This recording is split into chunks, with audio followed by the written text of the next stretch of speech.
Filipenses capítulo 4, busque ahí en sus Biblias. Vamos a leer desde los versículos 10 al 20.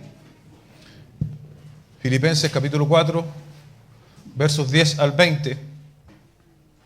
Vamos a leer en el nombre del Señor. Me alegré grandemente en el Señor de que ya al fin han reavivado su cuidado para conmigo. En verdad, antes se preocupaban, pero les faltaba la oportunidad. No que hable porque tenga escasez, pues he aprendido a contentarme cualquiera sea mi situación. Sé vivir en pobreza y sé vivir en prosperidad. En todo y por todo he aprendido el secreto tanto de estar saciado como de tener hambre, de tener abundancia como de sufrir necesidad. Todo lo puedo en Cristo que me fortalece. Sin embargo, han hecho bien en compartir conmigo en mi aflicción. Ustedes mismos saben, filipenses, que al comienzo de la predicación del Evangelio, después que partí de Macedonia, ninguna iglesia compartió conmigo en cuestión de dar y recibir, sino solamente ustedes. Porque a una Tesalónica enviaron dádivas más de una vez para mis necesidades. No es que busque la dádiva en sí, sino que busco fruto que aumente en su cuenta. Pero lo he recibido todo y tengo abundancia. Estoy abastecido, habiendo recibido de Epafrodito lo que han enviado, fragante aroma, sacrificio aceptable, agradable a Dios. Y mi Dios proveerá todas sus necesidades conforme a sus riquezas en gloria en Cristo Jesús. A nuestro Dios y Padre sea gloria por los siglos de los siglos. Amén. Hemos leído estos 10 versículos porque conforman un tema en su totalidad. ¿De qué está hablando Pablo? Si tuviésemos que decir una palabra, yo creo que él está hablando de las ofrendas, básicamente. Y para no correr y sacar el mejor provecho de estos 10 versículos, vamos a dividirlo en 3 predicaciones. Amén. De las cuales hoy vamos a enfrentar la primera, que el nombre de esta predicación es el contentamiento incondicional, y los versículos que vamos a cubrir son desde el versículo 10 al 13. Amén. Esos son los de esta mañana. Voy a leerlos nuevamente para que estén frescos en nuestra memoria. Dice: me alegré grandemente en el Señor de que ya al fin han reavivado su cuidado para conmigo. En verdad, antes se preocupaban, pero les faltaba la oportunidad. No que hable porque tenga escasez, pues he aprendido a contentarme cualquiera sea mi situación. Sé vivir en pobreza y sé vivir en prosperidad. En todo y por todo he aprendido el secreto tanto de estar saciado como de tener hambre, de tener abundancia como de sufrir necesidad. Todo lo puedo en Cristo que me fortalece. Padre Celestial, hemos dado lectura a tu palabra. Te rogamos como iglesia local que tú abras nuestros sentidos espirituales para oír lo que tú quieres decirnos, Señor. Utiliza al instrumento, Señor, que has destinado esta mañana en beneficio de cada uno de tus hijos presentes hoy aquí. Te lo pedimos en el nombre de nuestro Señor Jesucristo. Amén y amén. Se cuenta la historia de un hombre que decía que se había convertido. Un viejo compañero suyo que le conocía oyó la noticia y lo llamó por teléfono. Pepe, me dicen que te has convertido a la religión. Si es cierto, replicó. Su amigo continuó: entonces supongo que vas a la iglesia todos los domingos. Así es, le dijo Pepe, empecé a ir hace 5 semanas y no he perdido ni un solo servicio religioso. Y supongo que vas a dejar de fumar y beber. Ya lo he dejado, contestó Pepe. De hecho, no he tocado un pitillo ni he gustado una sola gota de licor desde el día que hice la profesión de fe. Su amigo se detuvo por un momento y, acordándose del mucho dinero que le debía, le dijo con toda intención: supongo que ahora que te has metido en la religión vas a pagar también tus antiguas deudas, ¿no es cierto? En aquel momento, Pepe olvidó que había profesado su fe y replicó con ira disimulada: oye, un momento, ahora ya no estás hablando de religión, estás hablando de negocios. Aunque se trata solo de una historia chistosa, nos muestra algo importante. Algunos cristianos profesantes restringen su pretendida religión a ciertas áreas de la vida y separan otras. Cuando una persona verdaderamente nace de nuevo, reacciona de otra manera. Pablo dice, las cosas viejas pasaron y todas son hechas nuevas, en 2 Corintios 5, 17. Una religión que no afecta los negocios, o dicho de una manera más contemporánea, que no afecta nuestra economía, nuestra administración, no sirve para nada. Debemos dar para la obra del Señor, siendo buenos mayordomos, y debemos aprender el tipo de contentamiento paulino que no se ve afectado ni por más ni por menos. El primer punto de nuestra predicación es los filipenses y su generosidad, y esto lo encontramos en el primer versículo, ¿no? El versículo 10, donde Pablo les escribe: me alegré grandemente en el Señor de que ya al fin han reavivado su cuidado para conmigo. En verdad antes se preocupaban, pero les faltaba la oportunidad. ¿A qué se refiere el apóstol Pablo? Porque él se había alegrado grandemente en este cuidado. Bueno, por eso hemos leído los 10 versículos, ¿no? Entendemos un poco mejor. Se refiere a lo dicho en el verso 18, pero lo he recibido todo con abundancia, estoy abastecido, habiendo recibido de Epafrodito lo que han enviado, fragante aroma, sacrificio aceptable, agradable a Dios. Habían pasado al menos 10 años desde que esta iglesia había brindado su primera ayuda económica al apóstol Pablo para cubrir sus necesidades, dice John MacArthur. En el verso 15 de este mismo capítulo podemos leer: ustedes mismos también saben, filipenses, que al comienzo de la predicación, después que partí de Macedonia, ninguna iglesia compartió conmigo en cuestión de dar y recibir, sino solamente ustedes. Eso ya nos da un antecedente del tipo de iglesia que es Filipos respecto de esta área en la economía. Porque no solo lo hicieron una vez, dice el verso 16, porque a una Tesalónica enviaron dádivas más de una vez para mis necesidades. Dice que Pablo se alegra en el Señor. Iglesia, Pablo se alegra en el Señor no por el monto determinado que él pudo haber recibido, sino que por lo que esta ofrenda representaba. Dice el texto que es el cuidado de la iglesia hacia él. Para Pablo, la ofrenda, bien digo, representa algo más que tener cubiertas sus necesidades. Era también una evidencia de la comunión con los filipenses. Estaban mostrando cuidado hacia él. Era una verdadera muestra de amor desde esta iglesia que había sido fundada por Pablo mismo hacia el apóstol. Por eso dice que la alegría no es una cuestión práctica. No es porque, bueno, estoy alegre porque no voy a tener más necesidades. Su alegría reside en el Señor porque entiende que esta dinámica de ofrenda es algo que Dios ha hecho en los corazones de los filipenses. La ofrenda, iglesia, es un acto de la comunidad de creyentes. Es un acto conjunto, donde cada uno de nosotros da al Señor. Yo no imagino que cuando Epafrodito llega con la ofrenda haya habido una especie de lista: mira, Pablo, te traigo esta ofrenda de parte de los filipenses, aquí está el listado con las personas que ofrendaron y el monto que ellos trajeron. Absolutamente no. Era un acto de la iglesia de manera corporativa. Algunos debieron haber dado más, otros menos, según las realidades de cada uno. Y aquí tal vez podemos hacer la mención respecto de Hechos capítulo 16. La primera convertida en esta iglesia fue una mujer llamada Lidia, que dice que vendía ciertas telas que en su contexto eran muy cotizadas. Por lo tanto, no es aventurado pensar que la situación de Lidia pudo haber sido una situación económica favorable. Pero más tarde se nombra también un carcelero. La situación del carcelero, a ser una especie de empleado público, quizás no era la mejor económicamente. Entonces, la realidad de Filipos era diversa, ¿sí? Pero sin embargo era una representación de afecto, de amor, de cuidado, de un vínculo espiritual hacia el apóstol Pablo. Pablo dice, la Biblia, gracia y verdad, mientras Pablo espera su visita ante el emperador, encadenado noche y día a los guardias romanos, sus captores le exigieron que proveyera para su propio sustento. Hechos 28, 16 al 30 narra esto, de modo que la donación de los filipenses le produjo un gran gozo en el Señor. Hoy en día no hay un apóstol al cual enviar sustento, ¿no?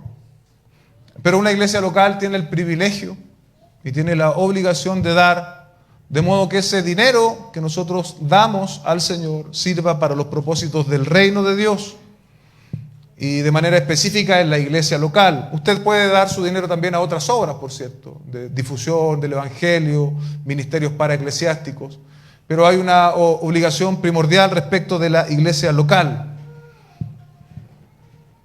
Dice primera a los Corintios 9:14,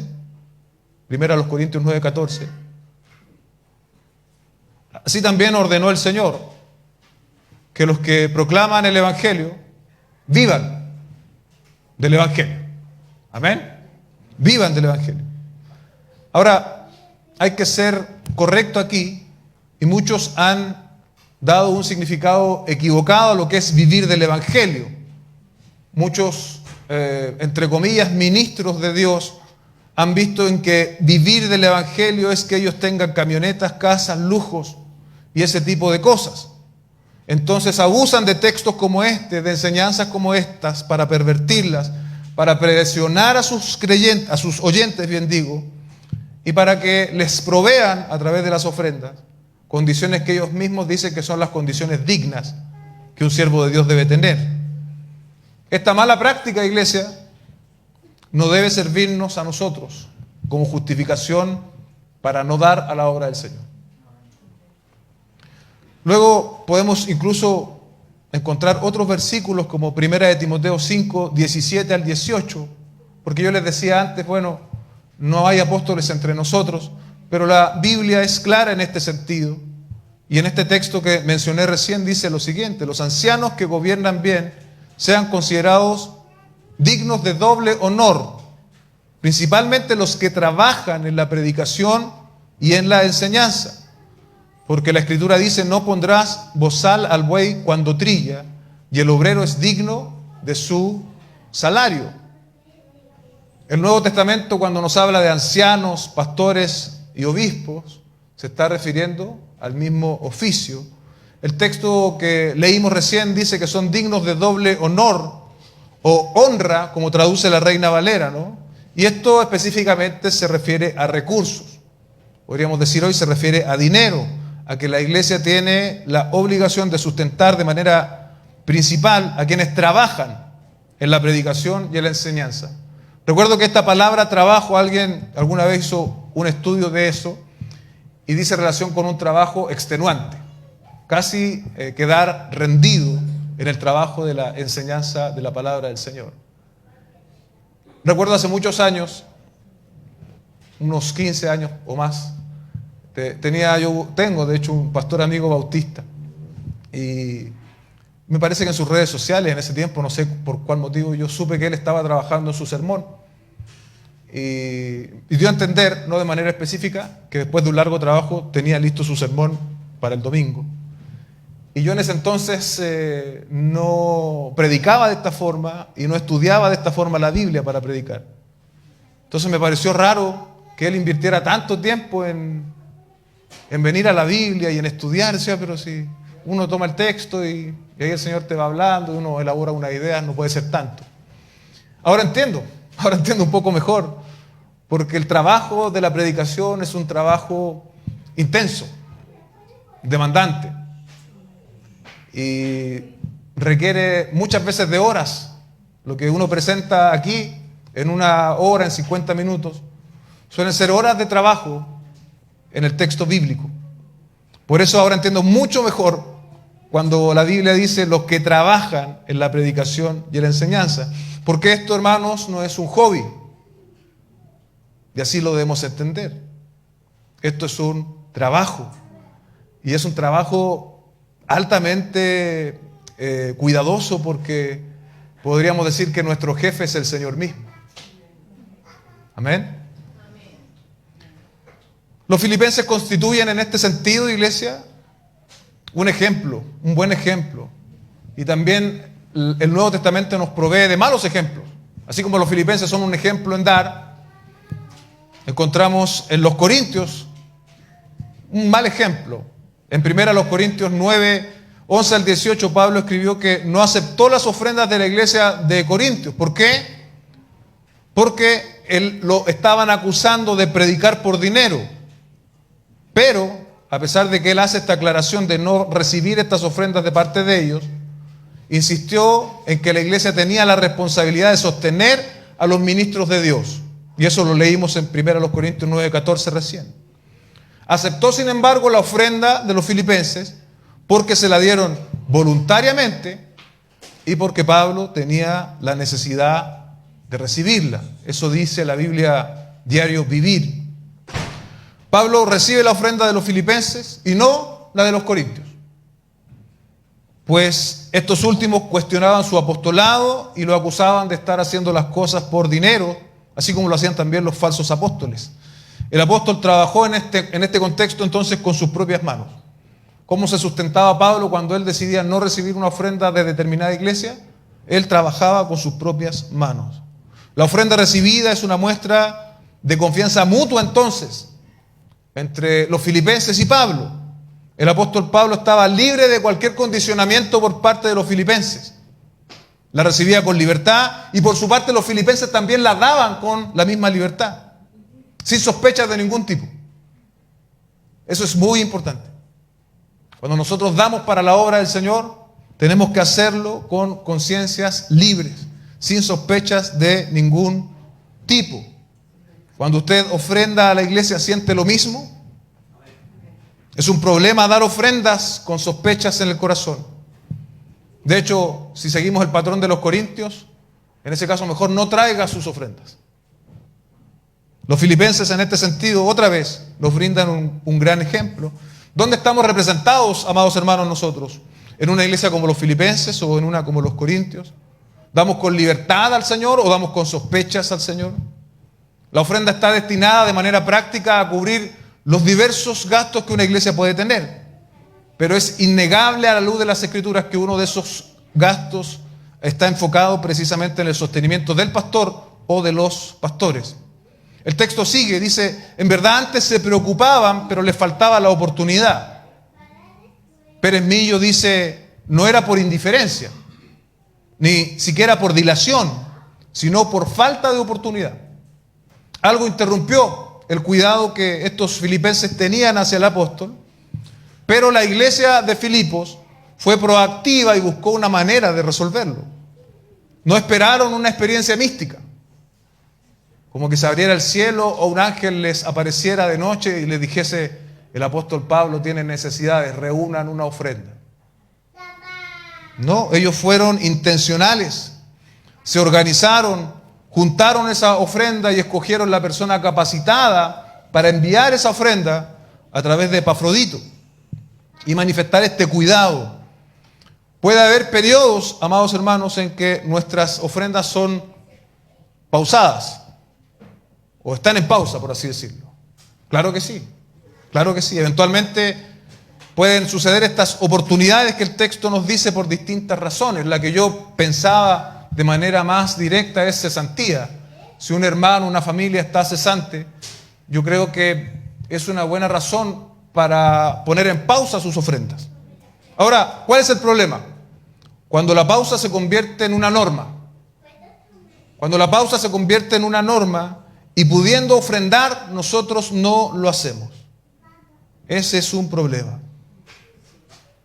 Si estamos en dicha situación, debemos retomar nuestro cuidado de la obra del Señor. No esperes sentir a dar en tu iglesia local, sino que tienes que ser un buen mayordomo de tus recursos y poner lo que Dios puso en tu mano también en tu iglesia local, como fueron estos filipenses, en la figura de Pablo. Luego de hablar en relación a los filipenses, ¿no?, reconociendo y agradeciendo su generosidad, que debe ser un estímulo para nosotros esta mañana, Pablo nos ofrece su visión respecto de cómo le afecta a él la abundancia o la escasez de recursos. Entramos entonces al segundo punto de nuestra predicación, que yo he denominado contentamiento a toda prueba. En el verso 11 podemos leer, no que hable porque tenga escasez, pues he aprendido a contentarme cualquiera sea mi situación. Pérez Millo dice, el apóstol había sido entrenado o enseñado a lo largo del tiempo del ministerio a ser independiente de las circunstancias exteriores, de modo que la escasez o tal vez la miseria no le privaba del contentamiento. El texto nos dice, no que hable porque tenga escasez. Es probable que esta ofrenda recibida de parte de los filipenses en manos de Epafrodito haya resuelto muchos de los desafíos de manutención que tenía el apóstol. Pero como veremos más adelante en este mismo texto, no siempre había sido de esa forma. El apóstol efectivamente había pasado necesidades. Para muchos de nosotros hoy, las necesidades básicas están cubiertas. E incluso muchos de nosotros hoy, donde debo incluirme, tenemos más de lo que necesitamos.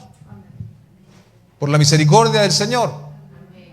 Pero eso no es necesariamente una norma y una garantía, iglesia. No es un escenario que se nos garantice durante toda la vida. Lo cierto es que nadie ama la escasez. Nadie ama la escasez. Nadie quiere vivir en escasez. Por lo tanto, en cuanto estén nuestras posibilidades combatir la escasez, tenemos que hacerlo. ¿Amén? ¿Y cómo se combate la escasez? ¿Cuál es el secreto para combatir la escasez?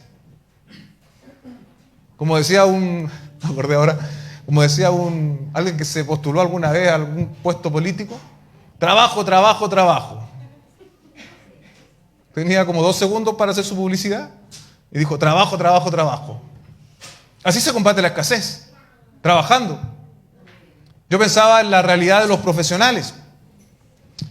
He conocido en más de alguna oportunidad profesionales que Dios les dio la posibilidad de tener un cartón, como se dice, y muchas veces están largos periodos de tiempo sin trabajar.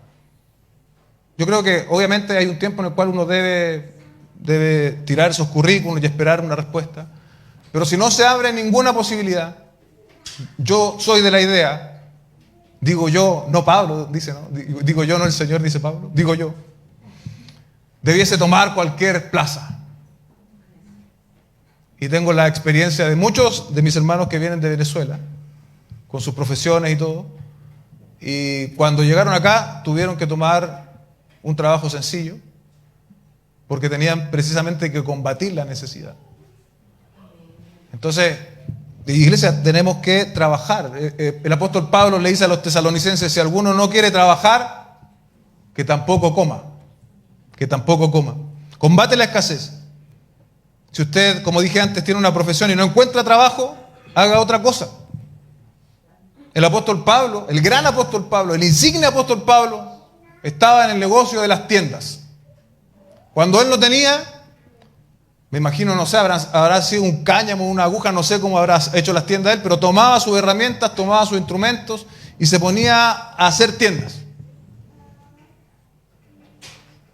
Dicho esto, hay situaciones que escapan a nuestras posibilidades de intervención, donde parece que el cielo del trabajo se cierra de algún modo y no podemos combatir la necesidad. El texto nos dice algo muy apropiado en ese sentido, y es que he aprendido a contentarme cualquiera sea mi situación. Contentarse en el original, dice MacArthur, es tener suficiencia en uno mismo e indica la independencia de cualquier necesidad de ayuda. Eso es estar con contentamiento. No es algo que vino junto con la conversión para el apóstol Pablo. No le vino camino a Damasco esta capacidad de contentamiento. Él requirió madurar, crecer, como dice el texto, aprender.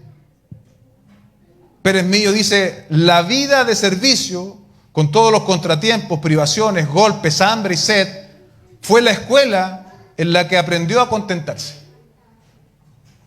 El nuevo nacimiento es un evento particular, único en la vida del creyente. La santificación que le sigue, podríamos decirlo, incluye el aprender a contentarnos en cualquier proceso que Dios nos ponga. Proceso en el cual, para hacernos aprender, Dios nos pone en condiciones adversas. Y aquí hay que hacer un contraste con la época, ¿no? En el estoicismo del siglo I. Bueno, ¿y qué es el estoicismo del siglo I, pastor? Básicamente es la escuela filosófica fundada a principios del siglo III a.C. por Sitio, Este filósofo nacido en Chipre sobrevivió un naufragio, pero perdió en él todo lo que poseía. Ese es el fundador del estoicismo. Ahora, el contentamiento, según esta filosofía, era una virtud admirada, rasgo de verdadera sabiduría. Sin embargo, el contentamiento estoico era autosuficiencia, era confiar en sí mismo, era una indiferencia distante, es decir, como que por mis propias posibilidades, por mi propio estoicismo, ¿no? Si hemos escuchado ese término, yo resisto cualquier situación, no me afecta nada, soy estoico, permanezco de pie, gracias a mi fortaleza de carácter. No es lo que Pablo está enseñando. Pablo está enseñando el contentamiento, que no dependía por completo de sí mismo y de su capacidad de suprimir las emociones, sino que dependía de Cristo, quien le sostenía con firmeza y lo sustentaba en todas sus circunstancias, dice la Biblia de la Reforma. ¿Cuál fue el pasado del apóstol Pablo? Bueno, en un sentido, su pasado como fariseo podríamos implicar que le daba cierta estabilidad respecto de tener cubiertas sus necesidades. Leíamos en este mismo libro, ¿no? En Filipenses 3, 4, 5, aunque yo mismo podría confiar en la carne, si algún otro cree tener motivo para confiar en la carne, yo mucho más, circuncidado a los 8 días de nacer, del linaje de Israel, de la tribu de Benjamín, hebreo de hebreos en cuanto a la ley fariseo. Un pasado de privilegios, de ciertas necesidades cubiertas. El Señor le llama entonces camino a Damasco y tenía que dejar todas esas garantías atrás para comenzar a aprender a depender del Señor y a contentarse cualquiera fuese la situación en la cual Dios le iba a poner. Nuestro contentamiento, amados hermanos, no debe condicionarse por nuestro bolsillo. En una sociedad como la que vivimos hoy, ¿no? Esto es un gran desafío, porque la publicidad nos vende a diario nuevas necesidades. Digo nuevas necesidades porque en realidad no las tenemos. Piense usted mismo en cuántas cosas ha comprado para utilizarlas unas cuantas veces y que después quedan arrumbadas por ahí. Hace un tiempo estábamos almorzando en casa y yo de manera intencional estaban dando una propaganda de camionetas. Intencionalmente digo, estaba mi hija, mi hijo, mi esposa, digo, está bonita esa camioneta, podríamos comprarla, digo yo. Y Grace interviene. Y me mira y me dice, papá, pero eso es muy caro. Eso es muy caro. Y además, nosotros tenemos nuestro auto. Y yo en realidad no esperaba esa cátedra de contentamiento, pero fue bueno oírlo. Fue bueno oírlo.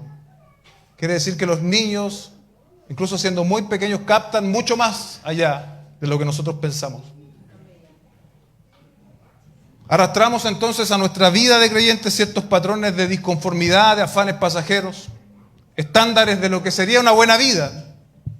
Debemos pedirle al Señor, iglesia, que nos ayude a contentarnos en cualquiera sea nuestra situación.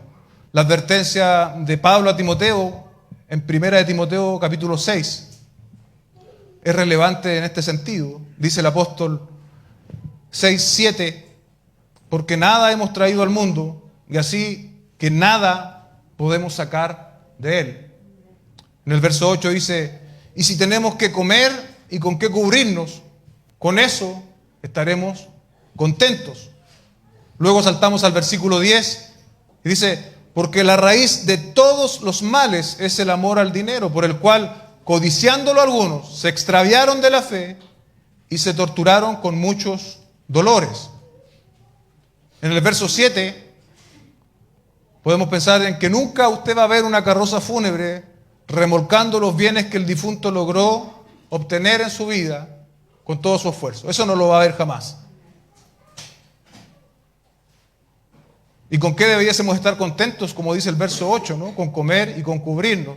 Es una enseñanza consistente con lo dicho por el Señor Jesucristo en 6:33 de Mateo. Pero busquen primero su reino y su justicia, y todas estas cosas serán añadidas.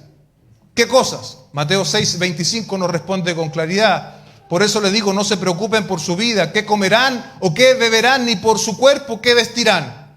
Esas cosas están aseguradas a quienes buscan el reino de Dios y su justicia. Lo que va a comer, lo que va a beber y lo que va a vestir. ¿No es la vida más que el alimento y el cuerpo más que la ropa?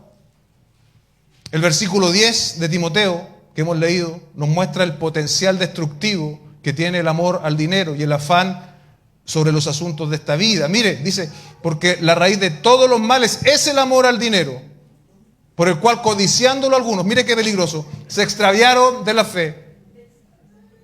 Se extraviaron de la fe. Así de peligroso es este asunto del amor al dinero. Pablo estaba concentrado en lo que tenía que hacer como siervo de Dios y no en lo que le parecía que él debiese tener. Eso también aplica para nosotros. Si siempre desea tener más cosas, dice la Biblia Diario Vivir, pídale a Dios que le quite ese deseo y le enseñe a estar contento en cualquier situación. Él suplirá todas sus necesidades, pero de manera que Él considere mejor para usted. La pregunta diagnóstica para nosotros esta mañana es, ¿qué nos satisface? ¿Dónde encontramos satisfacción? Satisfacción, bien digo. ¿En lo pasajero? ¿En tener más cosas? El tercer punto de esta mañana es la escuela de Pablo. La escuela de Pablo. Ahora Pablo desarrolla la idea del versículo que acabamos de leer, del versículo 11, y nos revela cuál es la universidad en que Dios le enseñó esto. Escuche bien, dice, sé vivir en pobreza y sé vivir en prosperidad. En todo y por todo he aprendido el secreto tanto de estar saciado como de tener hambre, de tener abundancia como de sufrir necesidad. El versículo 12 está lleno de contrastes. Las dos caras de la moneda no eran ajenas a la experiencia del apóstol Pablo. Había experimentado pobreza, prosperidad, estar saciado, tener hambre, abundancia y necesidad. ¿Cómo aprendió el apóstol Pablo a vivir en la pobreza? ¿Fue a un curso de cómo vivir en la pobreza? En la pobreza el apóstol Pablo pudo aprender a vivir en la pobreza. Y lo mismo, que a veces cuesta más verlo, lo mismo es respecto de la prosperidad. Pero este saber vivir no era solo necesario soportarlo. Bueno, estoy en pobreza y lo soporto. Sino que implicaba la experiencia del apóstol Pablo. Hemos dicho, contentamiento. Pero el apóstol Pablo no se detuvo. El apóstol Pablo no se detuvo. El apóstol Pablo no retrocedió cuando estuvo en escasez. Él siguió haciendo lo que Dios le había mandado hacer. Siguió adelante. Por lo tanto, no es solo contentamiento, sino que es también cumplir con el propósito con el cual Dios nos ha llamado. No detenerse, no buscar justificaciones para hacerlo, porque ciertamente la escasez, la pobreza, la necesidad es una buena justificación para nosotros detenernos. Decimos, cuando las cosas mejoren, voy a servir al Señor. No, aún en medio de esa escasez tenemos que servir al Señor. Si Dios dispuso un escenario de escasez ahora mismo para ti, no te amargues, no te detengas, no te justifiques, sino que aprende a depender del Señor. Si Dios te dispuso un escenario de prosperidad, no te vayas de paseo los días domingos, cuando tienes que estar en la casa del Señor, oyendo la palabra del Señor, congregándote con tus hermanos. No digo que no lo haga nunca. Lo digo a manera cuando ya se nos transforma en un hábito. Eso es distinto, ¿no? Dice, en todo y por todo he aprendido el secreto. La NBI traduce esto, he aprendido a vivir en todas y cada una de las circunstancias. Nuestra versión que estamos utilizando traduce muy bien esto de aprender el secreto, porque era algo que hacían los iniciados en una religión. Entonces Pablo evoca esto, ¿no? Y dice que él ha aprendido el secreto. El próximo contraste dice relación, y todo en la misma línea, iglesia, usted se puede dar cuenta, en el contraste de comparar una cosa con otra, un extremo con otro, estar saciado, tener hambre. Cuando el apóstol Pablo reprende a los corintios y caracteriza su ministerio, les dice, mira, así es mi ministerio. Les dice en 1 Corintios 4:11. 1 Corintios 4:11 les dice, hasta el momento presente pasamos hambre y sed, andamos mal vestidos, somos maltratados y no tenemos dónde vivir. Ahí está el ministerio apostólico de la iglesia primitiva. o del apóstol Pablo. Pero ahora uno podría decir, bueno, eso es ministerio apostólico. Pero un poco más abajo, en el 4:16 del mismo capítulo, el apóstol Pablo refleja o desafía esta actitud también hacia los corintios. Le dice, por tanto los exhorto, sean imitadores míos. Y ser imitadores de Pablo contemplaba la eventualidad de la escasez, no solo para los grandes apóstoles, sino también para todo tipo de creyentes. Los contrastes siguen en la misma línea y solo enfatizan los extremos de la vida. Extremos de la vida, como hemos dicho antes, que no condicionaron el ministerio ni el contentamiento del apóstol Pablo. Dice, de tener abundancia o de sufrir necesidad. En 2 Corintios 11:9, el apóstol habla de esta necesidad y dice en el texto, cuando estaba con ustedes y tuve necesidad, a nadie fui carga, porque cuando los hermanos llegaron de Macedonia suplieron plenamente mi necesidad, y en todo me guardé y me guardaré de serles carga. Podríamos llegar a la conclusión de que ciertas situaciones formaron el carácter del apóstol Pablo, y si bien es cierto lo moldearon, el escenario que Dios proveyó para que ese molde se hiciera en la vida de Pablo son precisamente estas situaciones. Dios las había decidido utilizar, pero la razón final no está en el propio Pablo. No es fácil pasar por necesidad, vivir estrechez y sentir gozo. Solo la escuela de Dios, y escuche bien, y el poder de su gracia hace posible el contentamiento en situaciones de estrechez. Amén. ¿Cómo entonces será posible esto? ¿Es posible humanamente determinarnos y decir, bueno, voy a tener contentamiento, no importa lo que pase? Imposible. Entonces, ¿cómo lo hacemos? Lea conmigo el siguiente versículo. Todo lo puedo en Cristo que me fortalece. Todo lo puedo en Cristo que me fortalece. ¿Cuánta diferencia hay en llegar a este versículo de esta forma que ir de cabeza a Filipenses 4:13? ¿Nota la diferencia? El propio contexto nos da el significado de todo lo puedo en Cristo que me fortalece. Todo puedo, Pablo utiliza el verbo griego que significa ser fuerte o tener fortaleza. ¿En qué? En todas las situaciones antes descritas. Todo lo puedo. En Cristo que me fortalece, la palabra utilizada significa poner poder adentro. Gracias a que estamos en Cristo, Él infunde en ellos su fortaleza hasta que reciban alguna provisión. La Biblia comentada de Spurgeon, no sé si él mismo hace este comentario, por eso hago esa salvedad. Dice, aquí Pablo quiere decir que puede superar todas las pruebas. No importa qué sufrimiento pusieran sobre él sus perseguidores, sentía que era capaz por medio de la gracia divina de soportarlo. Esperaba su sentencia de muerte día a día, y la expectativa diaria de la muerte es peor que la muerte misma. Estaba listo para ser ofrecido como sacrificio por causa del Señor. Cada hijo de Dios por fe puede decir, todo lo puedo. Dios utiliza situaciones extremas, pero si permanecemos de pie, iglesia, no es gracias a que hemos endurecido nuestra piel o nuestra resiliencia ha madurado. La razón final es una razón de tipo sobrenatural. Es Dios actuando en nosotros y dándonos un poder para poder decir, aún en medio de esta situación, todo lo puedo en Cristo que me fortalece. De manera específica podemos replicar la experiencia del apóstol Pablo. Y en Cristo podemos enfrentar la abundancia o la escasez, porque es Cristo quien nos fortalece.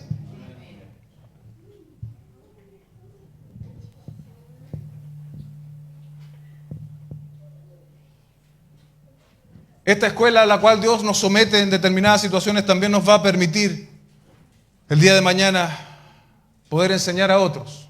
Era lo que Pablo estaba haciendo con los filipenses. Y es lo que en su providencia Dios quiere también quizás para ti el día de mañana. No se trata de un poder sobrenatural para hacer cosas sobrenaturales, dice Pérez Millo.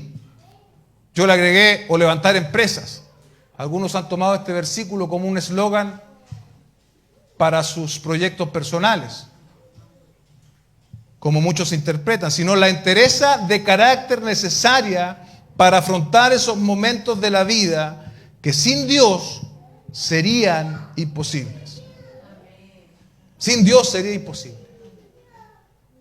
Este mismo principio lo encontramos en Juan capítulo 15, verso 5, pero dicho de manera contraria.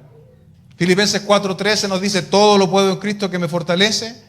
Y Juan 15:5 nos dice lo siguiente: yo soy la vid, ustedes los sarmientos. El que permanece en mí y yo en él, ese da mucho fruto, escuche bien, porque separados de mí nada pueden hacer.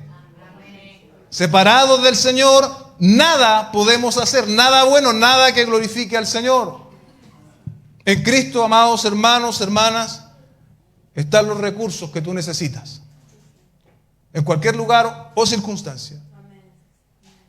El asunto del sustento, como hemos visto, tiene extensiones profundas que Dios utiliza para enseñarnos a vivir en contentamiento en cualquier situación. Pero Cristo debe ser nuestra fortaleza. Quiero terminar enfatizando dos cosas solamente. Somos mayordomos de nuestros recursos. Es decir, no son nuestros. Y la voluntad de Dios es que nosotros podamos ofrendar y que sigamos las pisadas de los filipenses. Por otro lado, la óptica paulina nos enseña sobre un contentamiento incondicional a prueba de cualquier tipo de circunstancias y situaciones. Este contentamiento se aprende precisamente en la adversidad misma, pero con el poder de Cristo fortaleciéndote. Amén. Si tú hoy estás enfrentado a tiempos difíciles, a tiempos incluso, porque todo lo puedo en Cristo que me fortalece, tiene un contexto particular, ¿no?, de la abundancia y de la escasez, pero tiene también un contexto más amplio de toda la vida cristiana. Si hoy día estás pasándolo mal en otro aspecto de tu vida cristiana, por caminar en la fe, esto también tiene aplicación para ti. Todo lo puedes en Cristo. Él es quien te fortalece. Padre Celestial, te damos gracias esta mañana por traernos esta enseñanza. Te pido, Señor, que pueda ser tanto una exhortación como una consolación para muchos de los que están esta mañana, Señor. Yo no conozco sus situaciones particulares. No conozco qué es lo que tal vez les tiene en incertidumbre, con molestia, con insatisfacción. Pero tú sí lo sabes, Dios. Y mi esperanza es que a través de esta palabra tu iglesia pueda recibir también dirección en ese sentido. Padre Celestial, enséñanos a través de este texto que hemos compartido esta mañana a poder dar con generosidad y también a tener la óptica divina respecto de la adversidad, a encontrar contentamiento en ti y a que nunca la adversidad se transforme en nosotros en una justificación para detenernos, Señor, sino muy por el contrario, entendamos que la adversidad es una escuela que tú estás utilizando para que dependamos más y más de ti. Oramos en el nombre de nuestro Señor Jesucristo. Amén y amén.